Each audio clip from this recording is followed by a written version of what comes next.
This is Recovery People, Volume 2.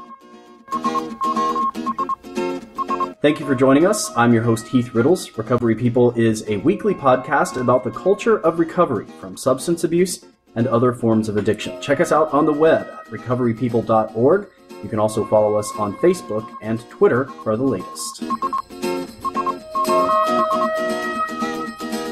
Today on Recovery People, she's the one who said it. To paraphrase one of Whitney Houston's biggest hits, self-love is the greatest love of all. But this week, we lost one of the world's most famous and successful recording artists. Her battle with addiction was well documented. We'll reflect a bit on the impact of her death.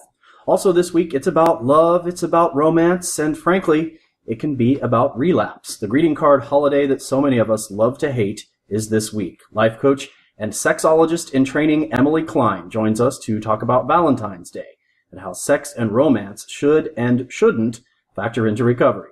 Plus, addiction on campus. It's something a surprising number of universities and colleges in this country would just rather not talk about. But the University of Texas is one of a handful of schools that is facing the problem head on, helping students navigate their education and their recovery. We'll talk to Ivana Grahovic, director of the UT Center for Students in Recovery, as well as Kate Millichamp, one of the students in the program. Recovery People is straight ahead.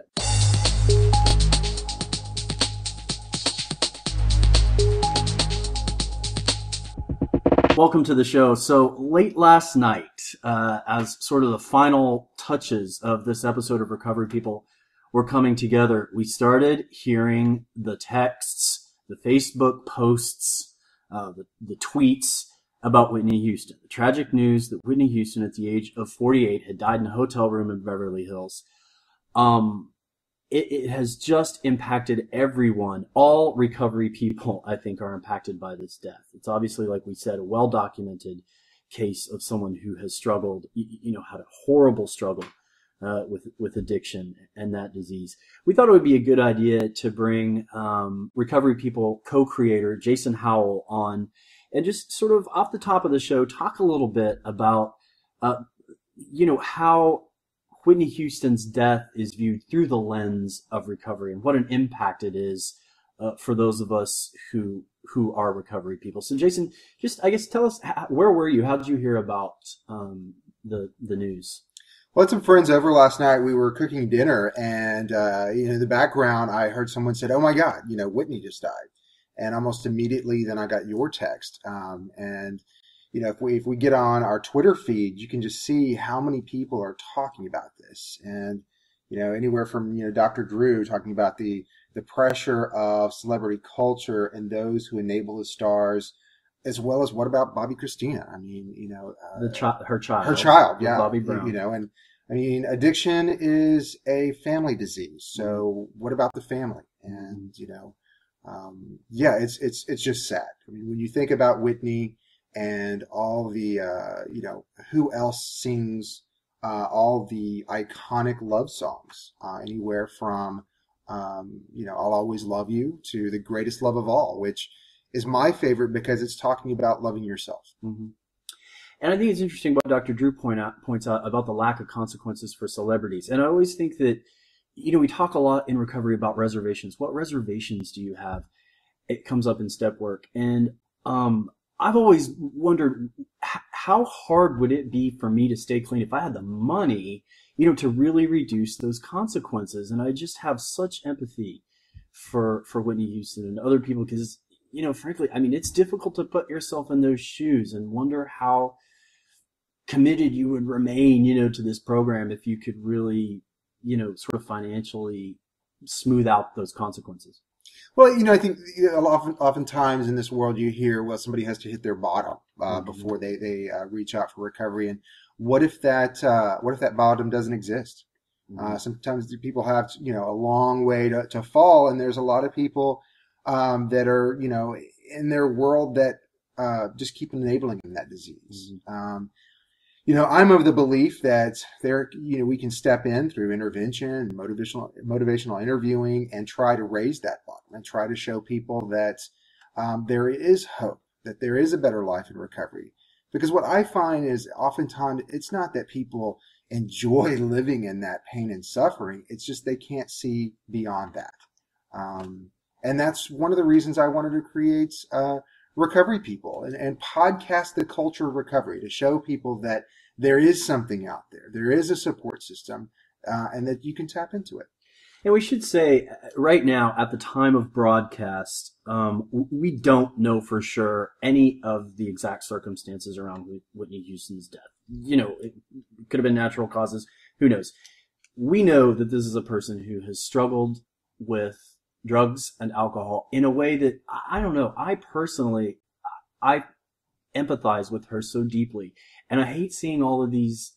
I'm not a humorless person, but the jokes and stuff on Facebook, I think it's hurtful. And I think people are really missing the point that this is an opportunity for us to really maybe promote some understanding around this disease and around this issue. And at the end of the day, I mean, it doesn't really matter, if it was pills or crack or natural. Looking at her life and what she struggled with, I think that's the opportunity to look at it. And I think she was supposed to perform that night, and some of the comments when she wasn't there, in remembrance of her, and then somebody, they're saying, well, we should just legalize drugs, and so everybody's kind of like putting their agenda in there. And I guess if I were to put my agenda in there, so it doesn't matter whether drugs are legal or illegal, and focusing in on the disease. We've got to focus on the recovery. That's the part that's important. And that's the reason I wanted to create this show. And do you see, are there other trends right now on social media? I know you've got both your computers open and going. You're following the Twitter feeds, following everything.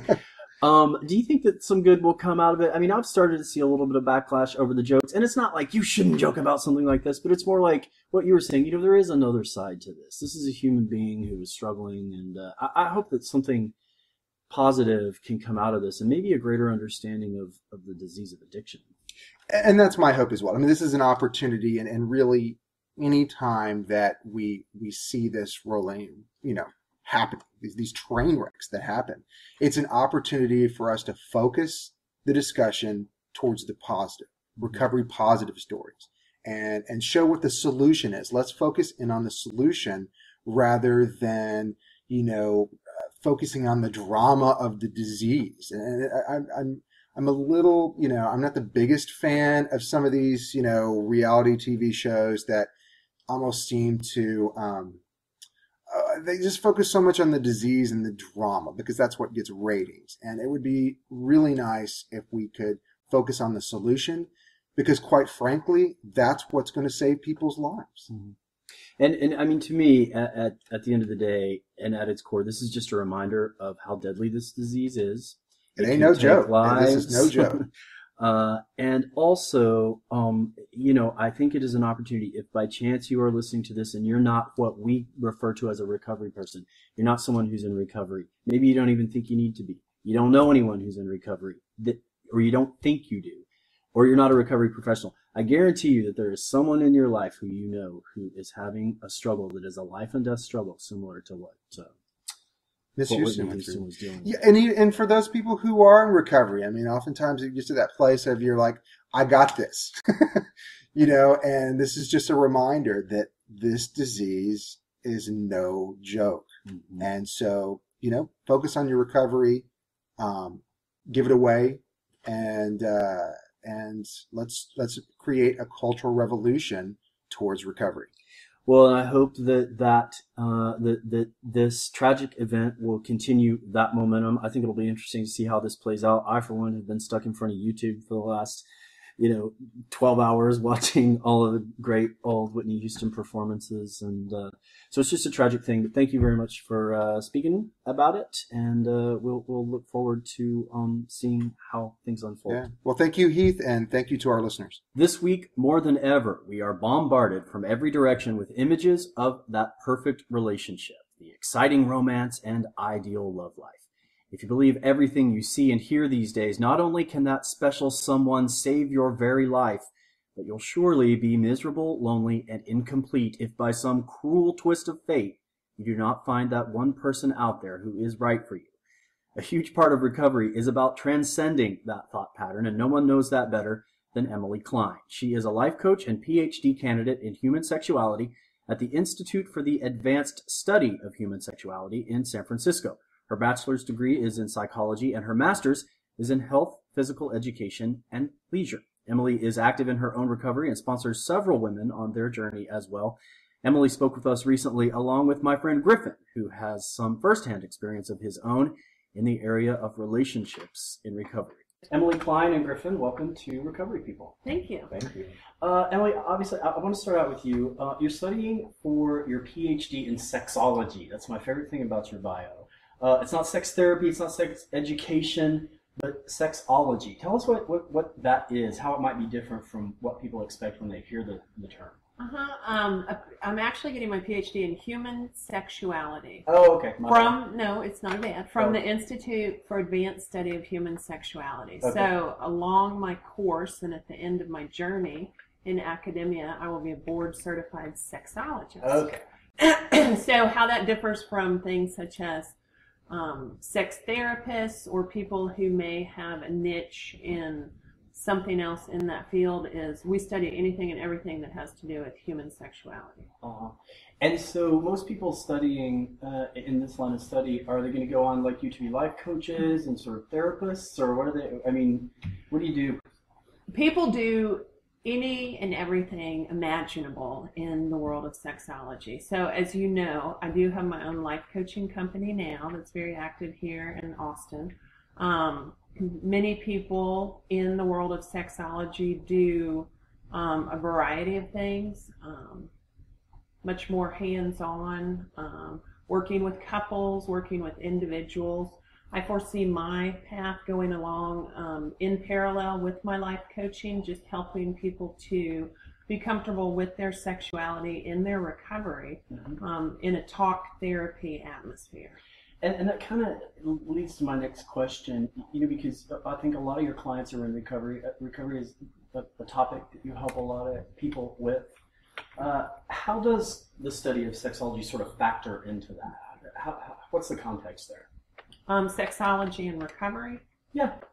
I mean, the study that you're engaged in around your PhD, how does that factor into the work you do with people in recovery? Okay, let me tell you this. I am the only one of my colleagues at my school in San Francisco that is in recovery.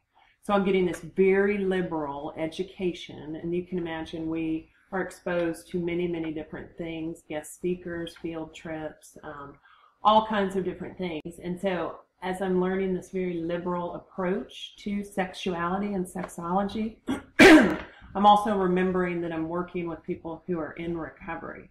And as you well know, I too am in my recovery, and my recovery is the foundation of all that I do. Right. So I'm getting a very liberal education, and then I'm also thinking about how to relate it to those of us who are recovered from our chemicals of choice and learning how to live a healthy, balanced life in our own sexuality. And so I'm interested how you have all this great academic history, a master's degree, all that. How did you make the leap to decide to go this route? It's a great question. Oh, thank you. I'll let them ask. Yeah, I have a long story to that. I'm going to keep it short. Okay.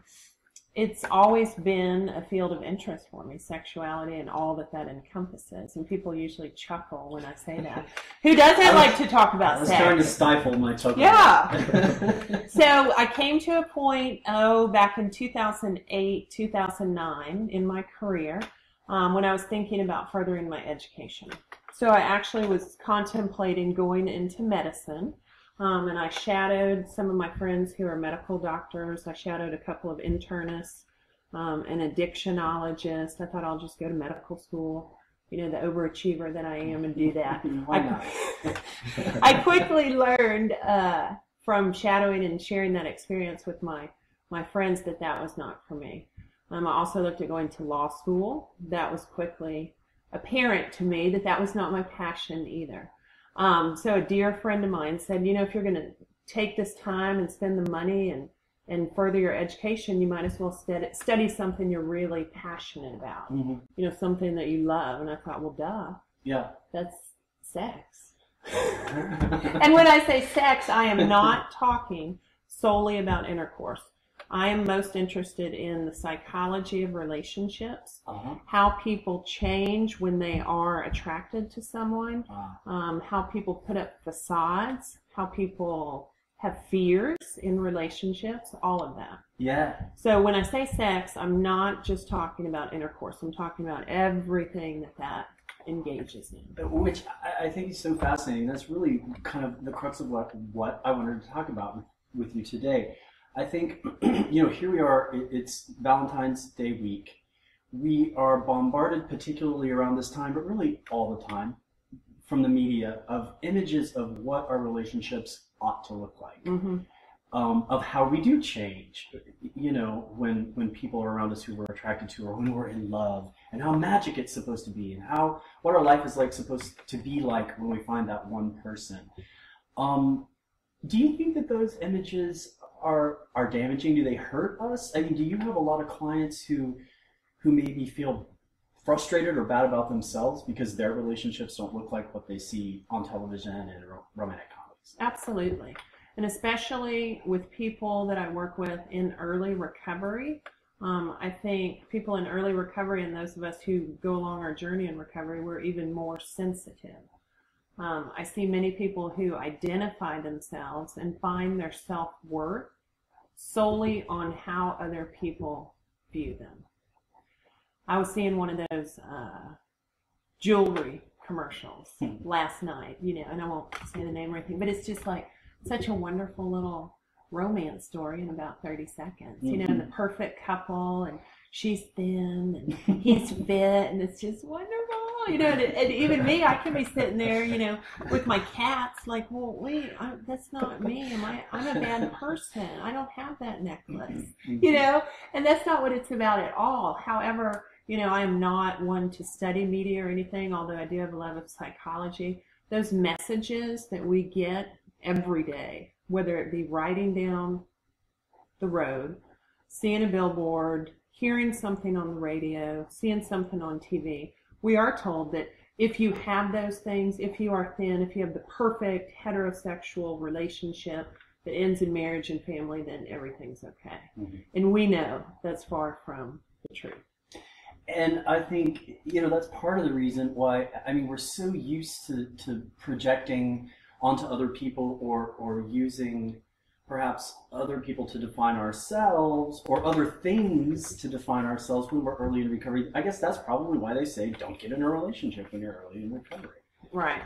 Now I must interject there. Many times people, when that subject comes up, all of my life coaching clients and groups that I work with, I do let them know what I am studying. Number one, my past academic history, so they know I'm qualified to do what I'm doing as a life coach. Also, I share with them that I've been sober since September 1, 2005, and that's, again, the foundation of all that I do.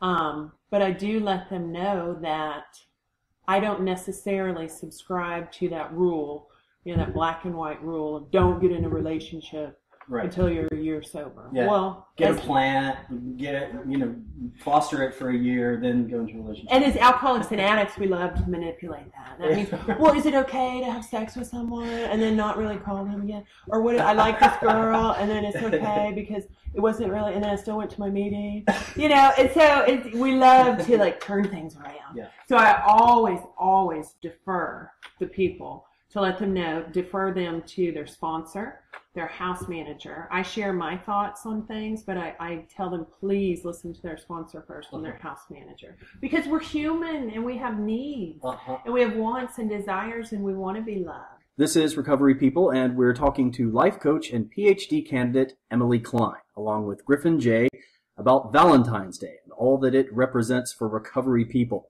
We're going to take a quick break and then continue our conversation. Every person, every community, every relationship is steeped in cultural traditions, stories, and memes.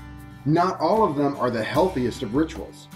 Good or bad, these cultural beats often crescendo on a designated day, a community-wide or even worldwide holiday, like Valentine's Day, the season when all of our expectations, influences, insecurities, and patterns around love and relationships take center stage. Often this is poignantly true for people in recovery. As you transform your life in recovery, transform your patterns and your rituals around holidays, make Valentine's Day a love recovery day. The process of recovery includes self-acceptance, social support, and healthy relationships. What better day other than Valentine's Day should be devoted to loving yourself, and from that place, loving others. Join us in making Valentine's Day a recovery cultural tradition. Love recovery. So speaking of all that, we have someone here who, as I said in the intro, has some experience in the trenches, like probably so many of us do, so many listeners. But he's just been busting at the seams over here, nodding and saying yes, and he agrees. Griffin, who, you're one of those guys, Griffin, you've gained, you're in recovery, you've been in recovery, you've gained a little bit of freedom from the obsession, around drugs and alcohol, but you have that experience of just a total crash and burn around the relationship. Share with us a little bit about what that was like. It's funny. Emily mentions like the year thing, because I heard that a lot. Not to get involved with anyone for a year, and I totally manipulated that. It's like up until a year, because I met a girl right when I was a year sober. I found recovery on September 22nd of 2010, and right around September 22nd, 2011, I had met a girl who I totally fell for. And it's like for that year I was waiting to, because I heard that, so I was waiting for 12 months to go by, and then I was just going to jump all over like relationships. I'd done that a little bit through the year, but mainly I was waiting for that without consulting anyone. So, and I met her when she had relapsed. She was 2 days sober. Didn't share that with my sponsor. I didn't share any of this stuff, and at that point, I was definitely trying to feed whatever emotions I was going through from the outside in, instead of what we're taught in recovery to, take care of ourselves from the inside out. And basically ended up 2 months later, being in a really bad spot and relapsing. And it all really started, if I trace the line back, it all kind of snowballed from meeting her. So. Right. And I think, this is sort of a question for both of you. I mean, it sounds like we've pretty much established that it's not necessarily a hard and set time thing. There's not some magic thing about once a year is passed, you're suddenly going to be able to have healthy relationships. But from both of your point of view, how do you know sort of, and obviously this is a conversation that a lot of people will have with their sponsors, but how do you know when it is time for you? I mean, how do you know when you're at that point that it's okay to put yourself in that position? Well, I think it's different for each individual. I think Griffin shared something. It's very important that we are transparent with our sponsors and with those that are in our support system, because as an alcoholic and an addict, 2 months into being sober, I could have told myself, I'm good. I told myself a lot of things along the way. But, thinking that we're good and this is the next thing that we're meant to do is fall in love with this person and he'll be the one and everything's going to be perfect. That is not the case at all. I think, as Griffin mentioned, starting from the inside out, it's all about loving ourselves, honoring ourselves, having self-value, having self-respect, putting our recovery first, whatever that looks like for each individual, and then being solid in that, knowing who we are, and then being able to go forth and connect with other people. Mm-hmm. And I love having heard you talk about that. That's the most important, with all this pressure and emphasis on relationships, the most important relationship in our lives is often overlooked. And that is with ourselves. With ourselves. As I tell my life coaching clients and my sponsees on a regular basis, whether we're talking about a relationship or applying for jobs or doing a resume or not getting along with people in the sober house, I always tell them at the end of the day, it's you and your higher power. Period. End of report. So if I don't have that relationship with myself and with my higher power intact and strong and solid, nothing else around me is going to matter. And so, Griffin, I want to hear you chime in on this a little bit. I mean, obviously, we don't wait until we're completely self-actualized and we're the Buddha, and all of our baggage is gone, and we're just this perfect soul to realize it's okay to maybe try to have a healthy relationship. What's your experience in sort of making that decision for yourself?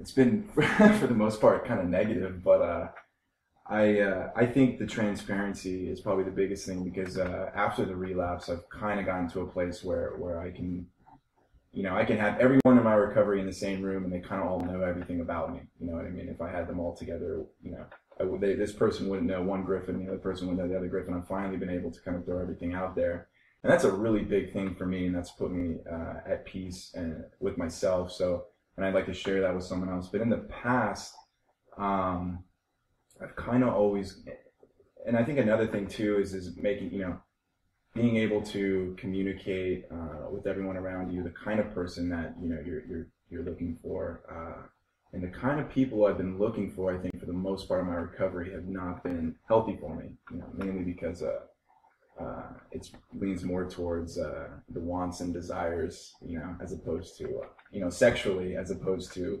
like what kind of level from like a mental and spiritual side can I, what kind of relationship can I have with this person? That it really hasn't been the focus for the most part, and I think that's what's attributed to a lot of like my pain in recovery so far.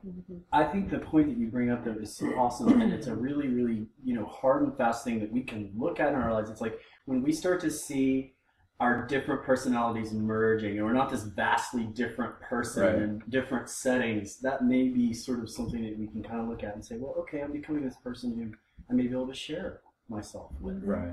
Absolutely.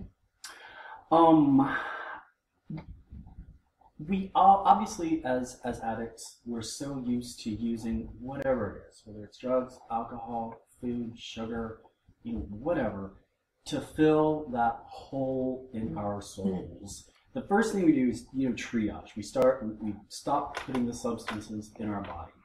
Once we get past that point, do you find, Emily, that really it is mostly relationships or other people, that the next most common sort of thing that we all share is the tendency to do that?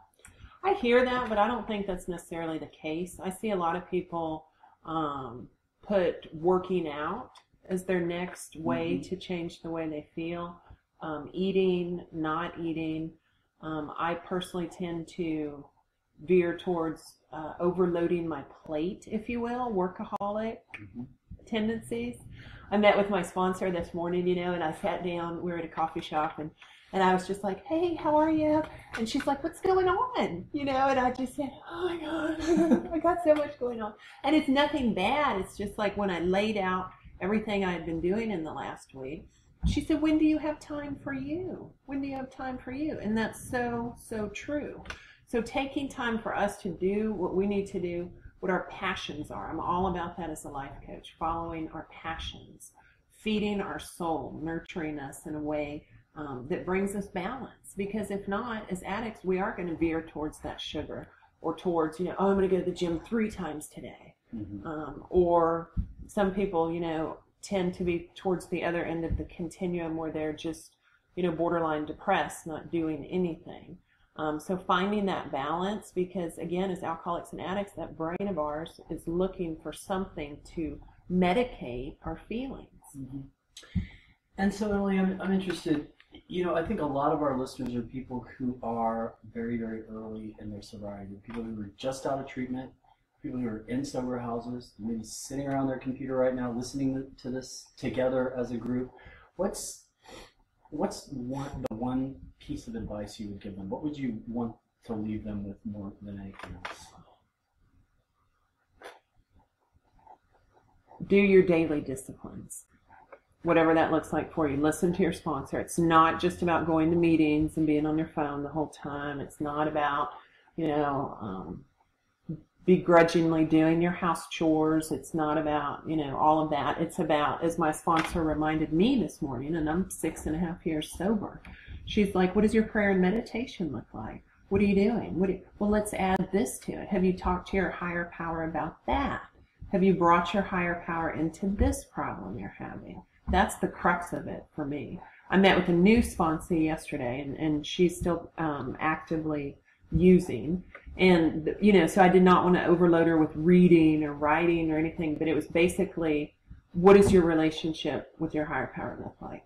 Because for me, that's the bottom line, everything. I can do all this stuff. I can just, be productive and do all this and have all these goals. But if I don't have that humility, that willingness to listen to something outside of me, I'm going to self-destruct for sure. So, Emily, there is a website where people can go to learn more about you, about your life coaching practice, and just some of the other great stuff that you do in life. Where can people go to get more information? It's www.emilykline.com. Klein? E on the end, so it's EMILYKLEINE.com. All right, excellent. Well, Emily and Griffin, I appreciate it. It's been a great conversation. Thank you so much both for being so honest and open. Thank you. Thank you for having me. Emily Klein is a life coach and is working toward her PhD in human sexuality at the Institute for Advanced Human Sexuality, after which she will be known as Dr. Emily Klein, Board Certified Sexologist. For more information about Emily, you can visit her website at emilyklein.com. There's more ahead on Recovery People. When we come back, we'll hear from some folks from the University of Texas who are on the cutting edge of addressing the needs of students who are in recovery. Stick around. Soberhood is a 501c3 nonprofit decreasing the cost of addiction while improving the health and well-being of lives and communities through recovery support, awareness, and community building. For more information, go to soberhood.org. The University of Texas has recently joined a small but growing number of public universities taking steps to recognize and support the increasing number of college students in America who, in addition to the rigors of a full academic schedule, are also tackling their issues across the entire spectrum of addiction. The UT Center for Students in Recovery, or CSR as it is affectionately called by many of its members, provides a safe, healthy, and welcoming environment for students to cultivate life skills and celebrate recovery successes. Ivana Grahovic is with us today. She is the director of the CSR, along with Kate Millichamp, a UT student who is a current member of the program. Ivana and Kate, welcome to Recovery People. Thank you. Ivana, you are the director of the program. I'd like you to start out just by giving us a little bit of the history behind CSR, sort of why it came to be, how it came to be at UT. Sure. Okay, in 2004, CSR was started by my predecessor, Laura Joan Swan. She was a kinesiology professor, and she managed to find, I think, 2, 3, or 4 students in recovery at UT who she connected with, and they just kind of let her know that they were really struggling on such a big campus with such an overwhelming, party culture, that they really wish that there were resources designed to help them thrive in their sobriety so that they could focus on their academics and not have to worry about being so isolated and vulnerable. And as a result of what they were going through, Laura Joan Swan took it up as her cause to create a center that would specifically serve the needs of students in recovery. And I love how it's sort of a sign of the evolution of how society really and how culture is dealing with recovery, that universities are actually now recognizing, that there are students who are struggling with this and reaching out to them in a proactive way. Is UT sort of on the forefront of that, or when did that start happening? Do you know, in this country? When did universities actually start recognizing there's a significant number of students who are struggling with this? We need to do something about it. It was sometime in the early 80s, I believe, when Rutgers University at New Jersey started a sober housing component for their students in recovery, recognized how these students would feel so much better and do so much better if they had the support of a space that was safe and dedicated to just their unique needs. And then I believe Texas Tech in Lubbock realized that all of the students in its degree program for addiction studies were all in recovery. Mm-hmm. And so they started asking their students, what can we do to meet your guys' needs? What would you guys benefit from if we incorporated it into our programming along with this degree?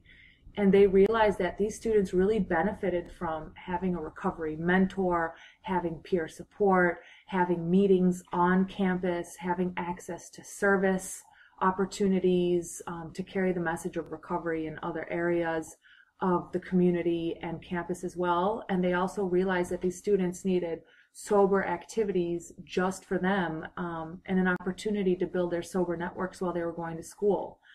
As a result, I believe Laura Jones Swan was working at Tech when that was all going on, and she came over to UT and was like, we need to have this at UT. It's such a big, diverse campus. I believe there's a mathematical equation that you can do which tells you that if 10% of the campus is, suffering from substance use dependence, you take 4% of that entire number. That's the students who are going to be asking for help, and that's the population that we can serve. Yeah. So at UT, with about 60,000 students, that means that there's about 785 students in recovery that our center has the potential to serve. Interesting. Mm-hmm. Really interesting. And is that about how many y'all are serving? I mean, are you reaching that potential? I wish. Yeah. I wish. Students in recovery go to school differently than the rest of the students. Students in recovery have to protect their sobriety. They have to tune out the overwhelming messages to, go to fraternity parties, sorority parties, beer pong, keggers, happy hour, whatever. And they just go in there focused on what they have to accomplish, go to their classes, meet with, the people they feel safe hanging out with. And then they go and tune out or go to their activities or their meetings. And so they're not really engaged in like, oh, what does it say in, the alumni magazine, or hey, let me go look at this flyer over here. They're very like laser guided and focused on what they need to do. So it's a hard group to advertise to. And Kate Millichamp, it can't be coming to school, I guess, for someone who's in recovery with these ideas of what we see on television and movies about what our freshman year in college is going to be. You have to recreate the college experience for yourself, right? Yeah. And but it can't just be like, okay, I'm just going to go to class and I'm going to go to school and then I'm going to go home and I'm going to meditate and pray and go to a meeting. I mean, obviously you still want it to be a celebratory and exciting and fun experience. So how does a student in recovery reconcile all that? I mean, I think in my experience, I've tried it many ways. I have various different college experiences, and I went to a school before UT that was really small and it didn't offer the same services. And I stayed sober there for probably 8 months. And it just, I didn't know what to do because there were no other opportunities for me to have an alternate college experience that kind of catered to my sobriety. So I was going out with the same type of people. I was going to parties, they were all drinking and using, and I wasn't. And so sooner or later that just, it wore me down and I relapsed. And I don't necessarily think it was because I didn't want to drink or use. I think it was because the school was not large enough, didn't have the resources, didn't really have the opportunities, and the community, the surrounding community was also very small. And there weren't really any other students in recovery. I'd spoken to professors, they said, yeah, we see a few every few years, but there's not a large enough group to get together. And when I came to UT, then I had this experience that Ivana just spoke about, which was kind of laser vision, or tunnel vision. I'm going to school, I'm going to my meetings, I'm doing what I need to do, and outside of that, I don't know where to go from there. I don't know really how to have a social life.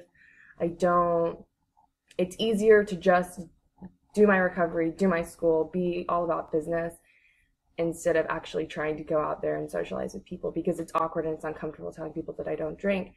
And once I really became involved in CSR and in the young community of sober individuals in Austin, that was when I finally had this alternate college experience that was comparable to the college experience that had been shoved down my throat since I was a child, which was party, party, party. Suddenly you didn't feel like you were missing out on what everyone else Exactly. was getting to experience. Yeah. You, obviously, from what you're telling us, you came to UT after having already recognized that you were someone who needs to be in recovery or someone who was in recovery. You accessed the CSR, and it was wonderful. Do you see a lot of peers who come into school, they don't necessarily recognize the fact that they are addicts or alcoholics or whatever, coming into school, and then during school they have that epiphany or they realize it for whatever reason? It seems like there's probably a lot of people in school with you where that's maybe more the case. Yeah, I mean, I think I got sober in high school, and I did, most of my drinking using in high school, aside from, when I relapsed in college. But that is the minority within CSR, because most of the students that are coming in are in college and they are just now realizing, oh, I think I have a problem. And I don't think it's because they've been necessarily using longer or it took them longer to figure it out. I think it's that this is when, they came to college, and this is when they were confronted with alcohol and drugs and this lifestyle that kind of is a breeding ground for substance abuse and, potential chemical dependency. And isn't it when really the drinking and the drugs can become, that's what drives most of us to recovery, is when we start losing things and we start, our plans start going screwy, and the vision that we had for our lives starts going down the toilet, and then we associate it with drugs and alcohol. And I think college is probably a place where a lot of people begin to get that sort of inkling in their head. Yeah. Well, they do, but the sad thing is that early onset alcoholism and drug dependency can go undetected for a long time during the college years, because so many of the people around you are drinking alcoholically and are engaging in risky drug use. But college has become associated with a sort of pro-drug culture. It's now's the time to try. It's cool to try it. Experiment now, and for the students that we're looking to serve, they can really get caught up in this lifestyle. And whereas most of their peers will mature out of it after college, once they get the structure of jobs and families, our group are going to continue to struggle, continue to fall, and that desperation will have set in. That's why it's so important, and it goes back to the research of why centers like ours need to exist on every single college campus, because it's repeated exposure to abstinence-based lifestyles like recovery that will eventually help a person gain sustained sobriety. So we provide that access to early intervention, so kids in college can start to view being in recovery as a normal alternative in life. They see our students absolutely thriving and reveling in a recovery lifestyle, actualizing their potential. And maybe not every single student who brushes up with CSR is going to get and stay sober, but they're going to have that seed planted in their mind and in their heart that there is a better way for them, and they've seen it and they've felt it and they've touched it. So Ivana, you talked a little bit about Texas Tech and how they also, and other student groups around the country who are doing kind of the same thing, but what are the differences between some of those programs and UT? How does UT distinguish itself? We are a community that will work with students who are just coming right into us in acute distress. We will bring them into our group, we'll show them the ropes, we will work with them to get referrals into treatment if need be, to see professionals.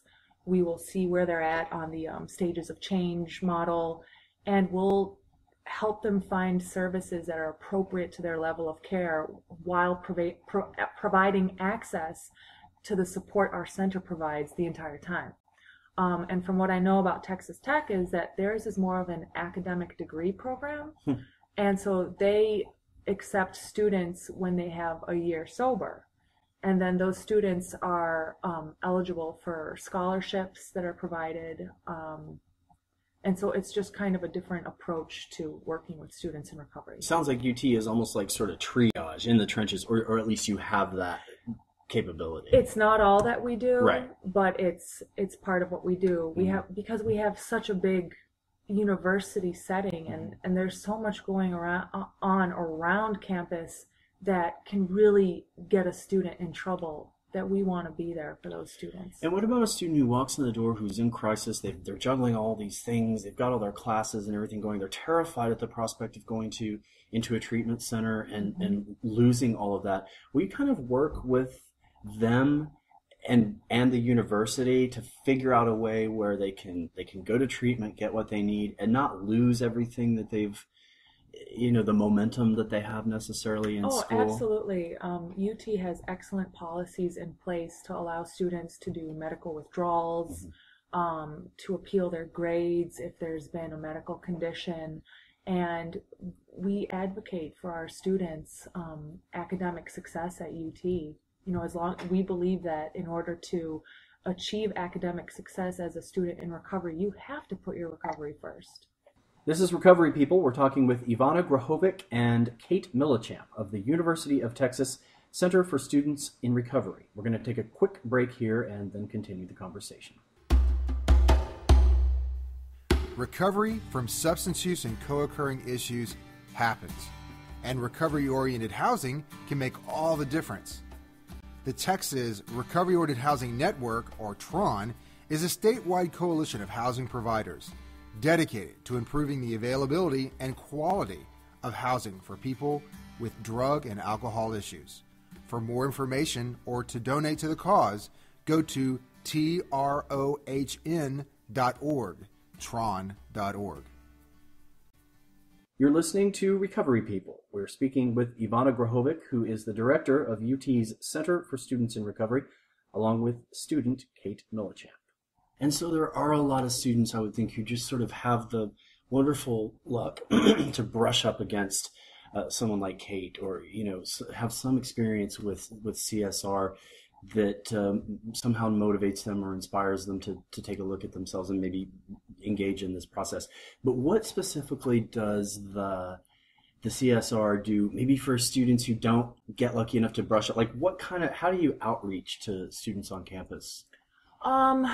There are several events during the year where we have like tabling events, resource fairs, where we get our students to go out with our big board that has pictures of the students having fun, doing different service projects, doing social activities, and they'll pass out brochures and like meeting lists. And so there's that sort of grassroots peer-to-peer contact. We're also on the Healthy Horns University Health Services website. We're on the Student Affairs website. We've had the Daily Texan newspaper do some features on our center, as well as do a mini documentary on our students. We actually have a video that will be on the Longhorn Network about our center. We're trying to just infiltrate every possible facet to capture our diverse students' attention. But it's a challenge. It's a challenge. I would think so. And I love it that you talk about this early intervention opportunity that you have at the university, and sort of how that probably underlies a lot of what you do programming wise. What is some of the programming that's involved with CSR? Like what goes on at the center? Is it a safe place for students to come and hang out if they're having a bad day? I'm sure it's that, but what else is it to students? I'll talk a little bit about that, and then I'm just going to have Kate talk about her experience as well, so she can illustrate the student aspect of it. Say a student gets referred to us either by a parent or by Student Judicial Services or by his coach. I'll meet with the student and I'll find out where they're at in their recovery. Are they in the early stages where they've only got like a couple days or maybe a week or so sober?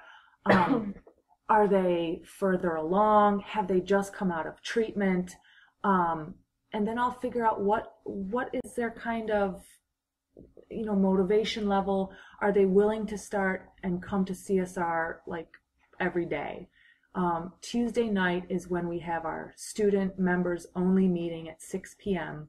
And that's where we all gather as a group to really build that bond, to have that community there. So when the newcomer does come in, they can see right away that this is a group and it's working for them. And you can absolutely be a part of it. We welcome you.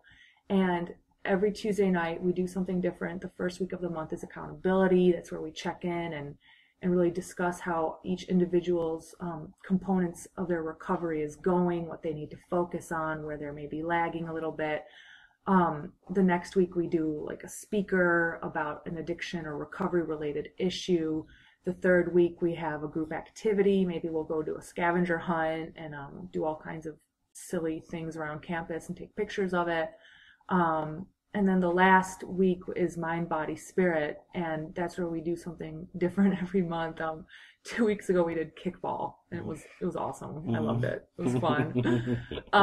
But we also do like breath work, meditation, yoga. We've even done boot camp. And then during the week we offer different 12-step meetings. We have an Eating Disorders Anonymous meeting. We have a men's 12-step meeting. We have a women's 12-step meeting. We have Al-Anon for family members of people with addictions.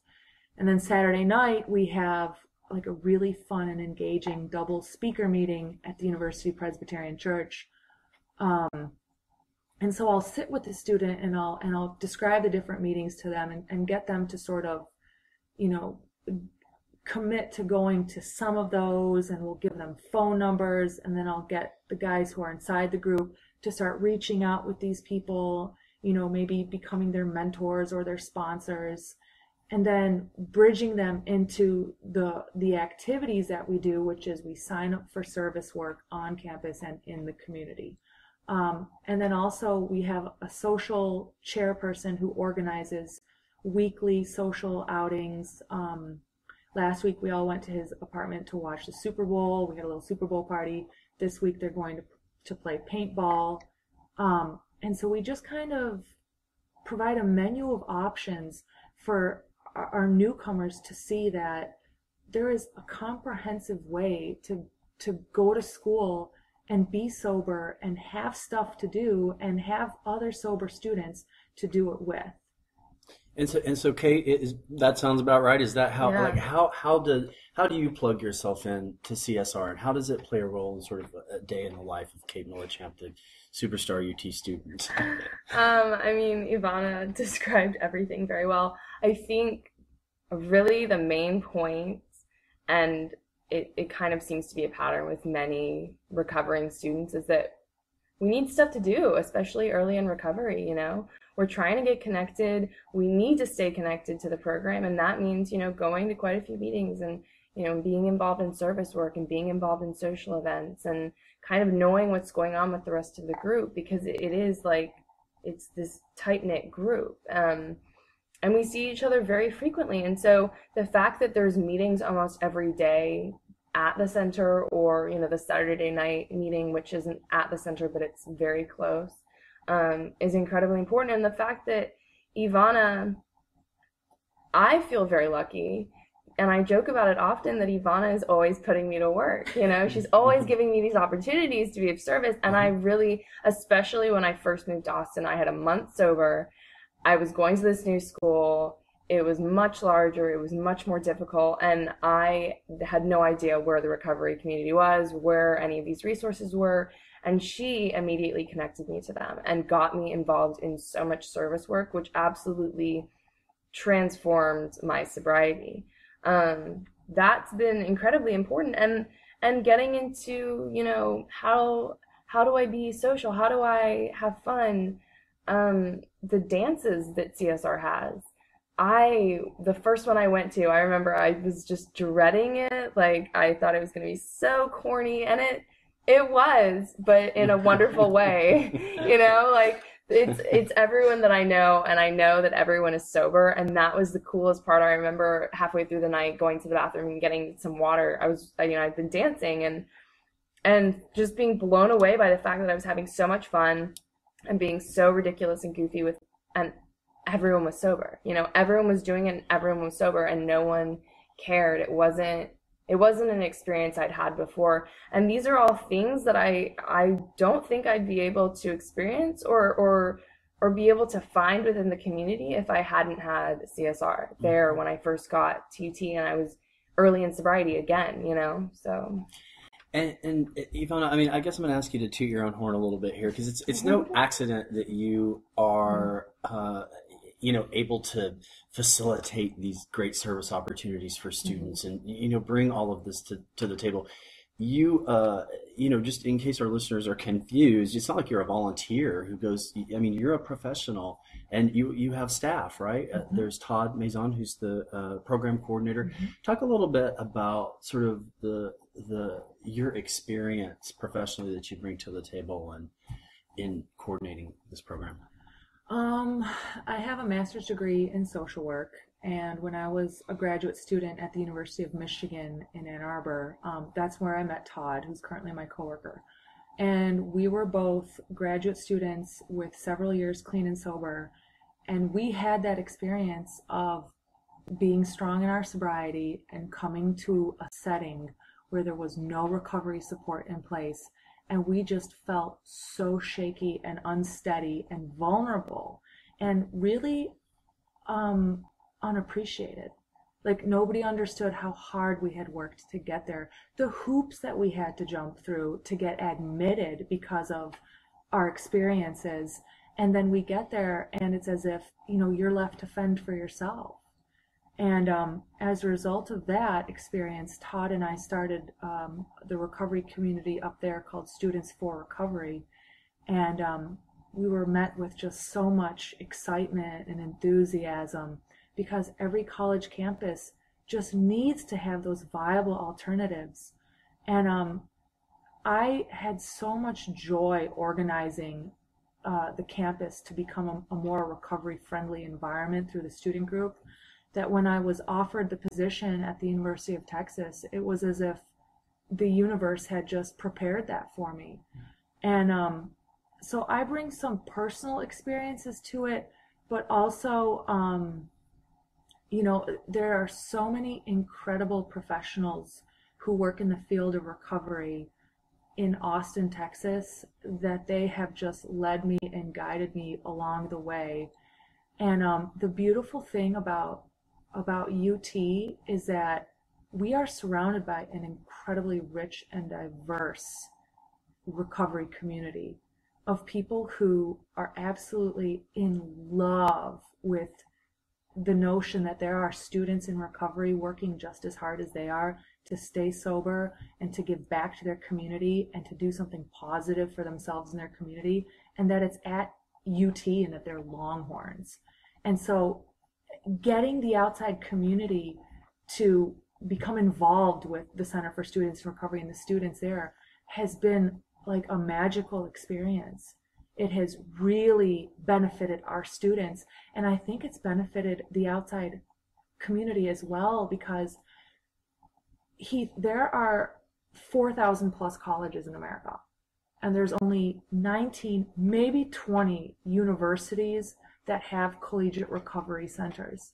So if you're a parent and you've gone through absolute hell with your child's addiction, with your child's dependency on heroin or on OxyContin or cocaine or alcohol or whatever it is that will do us in, and you have the good fortune of having your child go to treatment and they get well and they're on fire for recovery, and then all of a sudden you realize that you're going to send your child back to maybe Oklahoma or Michigan State or Arizona State, and there's nothing there for them, wouldn't you be terrified? I mean, how would you sleep at night knowing that there's no one there to take your student by the hand and say, hey, come here, we've got this incredible group of students who are so grateful to be clean and sober that they really want to show you how to do it as well. Why is that, Ivana? Why is it that out of, I think you said, roughly 4,000 colleges and universities in this nation, what did you say? A tiny handful. 19 or 20. 19 or 20. offer something like this, what's wrong with the system that we're not recognizing this problem among young people? And we should say it's not just young people. There are other students. The word student, as you pointed out, encompasses a very diverse group of people.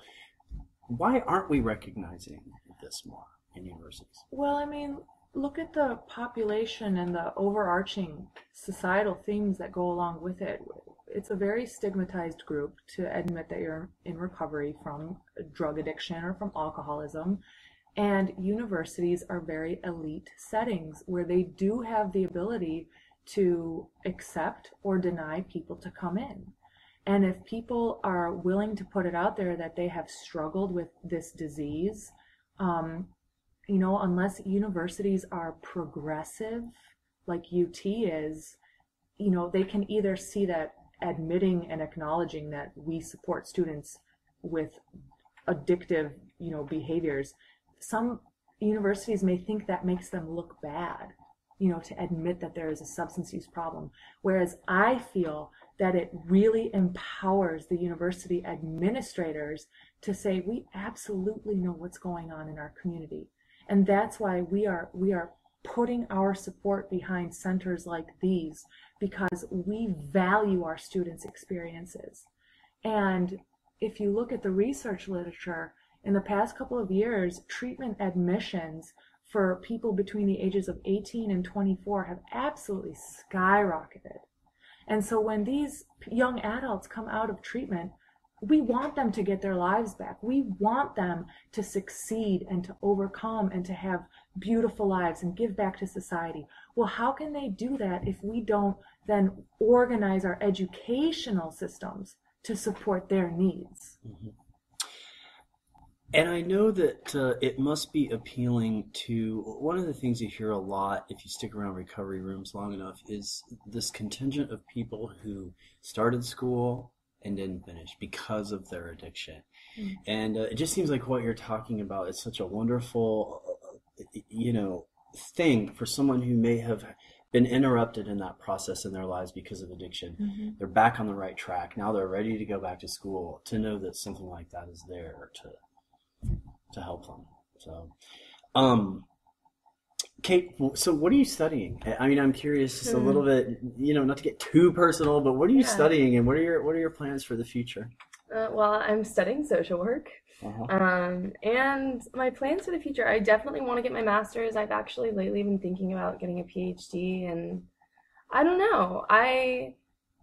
You have to figure it out now. No, well, yeah, exactly. And for a long time when I got out of treatment, it was like kind of the stereotypical, like, I want to work with addicts and alcoholics, and that's all I want to do. And then, as I started taking more social work classes and realizing that there was so much more out there, either, involved with, chemical dependency or not, I'm really interested in dual diagnosis, so mental illness and chemical dependency.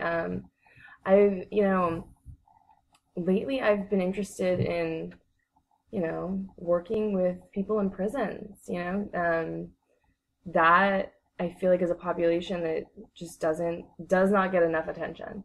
So, I'm really open to whatever ends up happening, but yeah.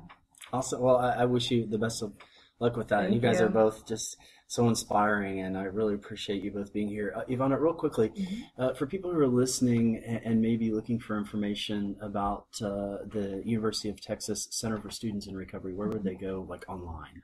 They can Google Center for Students in Recovery at UT. They can friend us on Facebook. It's CSR UT-Austin. And I just want to say that our students are so diverse. We have engineers, we have nutrition students, we have pre-med, we have PhDs in psychology and education, we have master's students in art history, we have athletes, everything. We have everything at CSR. And so whoever you are and whatever you've been through, we are here to welcome you and support you. Awesome. Ivana Grahovic, you are sort of the muscle behind the University of Texas Center for Have you Students Recovery. seen Todd? He's a lot more muscular You than and Todd I am. are the muscle. You guys run the show at the UT Center for Students in Recovery. Kate Millichamp, you are a student member of the group, and I am just so appreciative of both of you taking the time to be with us. Thank Thanks you so for much. having us. Ivana Grahovic is the director of the University of Texas Center for Students in Recovery, and Kate Millichamp is obviously one of the shining stars of the program. For more information about the program, the best way to find them online is to Google University of Texas CSR. That's it for this episode of Recovery People. Be sure to subscribe to our podcast on iTunes. We have new episodes every week. In coming weeks, we'll be talking about everything from party drugs and the unique challenges of recovering from that scene, as well as nicotine and its effect on true sobriety, plus how so many people in recovery are successfully dealing with other serious mental health and medical issues like Hep C. Be sure to visit RecoveryPeople.org or our Facebook page for archives of the show. Recovery People is a production of Soberhood out of Austin, Texas. Thanks for joining us.